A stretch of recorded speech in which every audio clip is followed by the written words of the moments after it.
Corrugation Move is search for dialogue, Dr. Luncheon, nursing tutors benefiting from quality teaching, canal polders, women farmers boosting sustainable economic opportunities through Green Initiative project, Financial Action Task Force lauds government's commitment, and Works Minister disappointed at opposition's negative utterances about road project.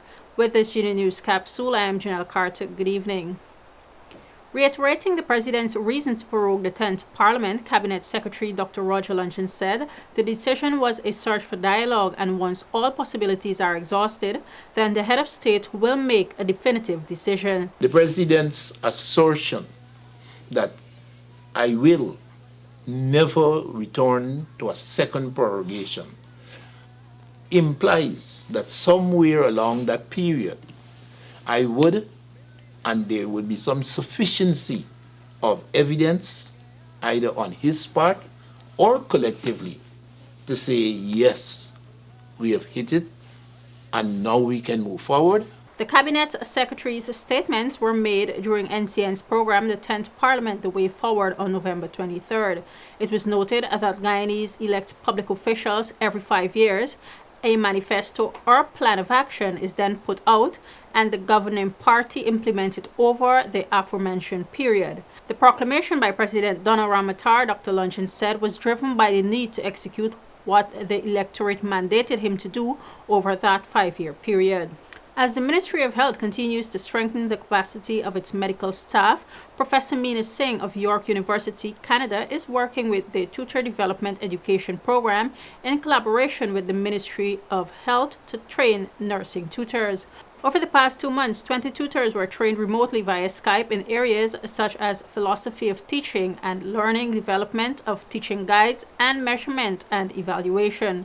Professor Singh is currently facilitating intensive workshops which began on November 19th with nursing tutors from the Georgetown, New Amsterdam, and Charles Rosa Nursing School.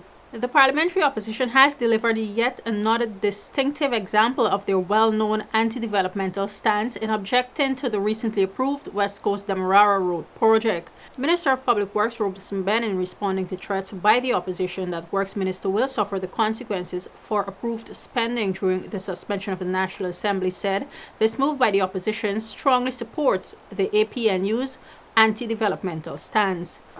Statements they make with respect to the fundings for the particular projects, the West Coast Demerara Road, the East Coast and West Bank Demerara and East Bank Demerara 4-lane expansion, indicate that they are on the path of wanting to destabilize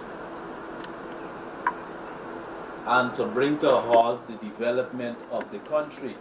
This massive modernization project that will encompass from Vredenhoop to Hydroni East Bank Essequibo will entail total resurfacing and general works to make the road safer.